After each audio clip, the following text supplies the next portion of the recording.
वळूया पुढच्या बातमीकडे। शिर्डीतील राष्ट्रवादीच्या अधिवेशनात आज धनंजय मुंडे यांनी अनेक खुलासे केले। बीड प्रकरणानंतर पहिल्यांदाच त्यांनी सर्व बाबींवर खुलासा केलाय। काही लोक मला टार्गेट करतायत, बीडचा बिहार महायुतीच्या आमदारांनी केला, असा अप्रत्यक्ष निशाणा त्यांनी भाजप आमदार सुरेश धस यांच्यावर साधलाय। मी दादांना शब्द देतो, माझ्यावर पॉंडिचेरीची जबाबदारी दिली तरी मी पार पाडेन, असंही धनंजय मुंडे यांनी म्हटलं।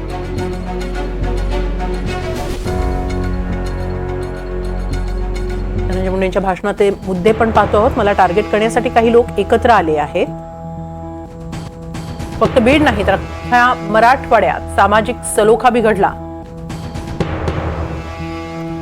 आम्ही शिवशाहू फुले यांच्या विचारांचे आहात का, असे प्रश्न आम्हाला विचारले जात आहेत। बीड जिल्ह्यात आमचे सरपंच देशमुख यांची निर्घृण हत्या झाली, त्यांचं समर्थन कुणीच करू शकत नाही। ज्यांनी केलं त्यांना फासावर लटकवलं पाहिजे। त्या 5-8 गुन्हेगारांमुळे मीडिया ट्रायल होत आहे।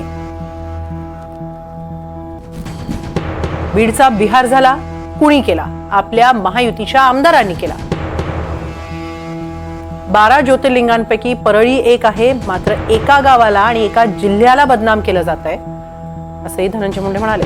हात जोडून विनंती केली, माझ्या वैयक्तिक विषयात पक्ष माझ्या मागे उभा राहिला। माझ्या देहावरील अग्नीचा धूर देखील त्याची परतफेड करू शकत नाही। दादांना शब्द देतो, मी निष्ठावान कार्यकर्ता आहे। उद्या माझ्यावर पॉंडिचेरीची जबाबदारी दिली तरी मी पूर्ण जबाबदारीने पार पाडेन।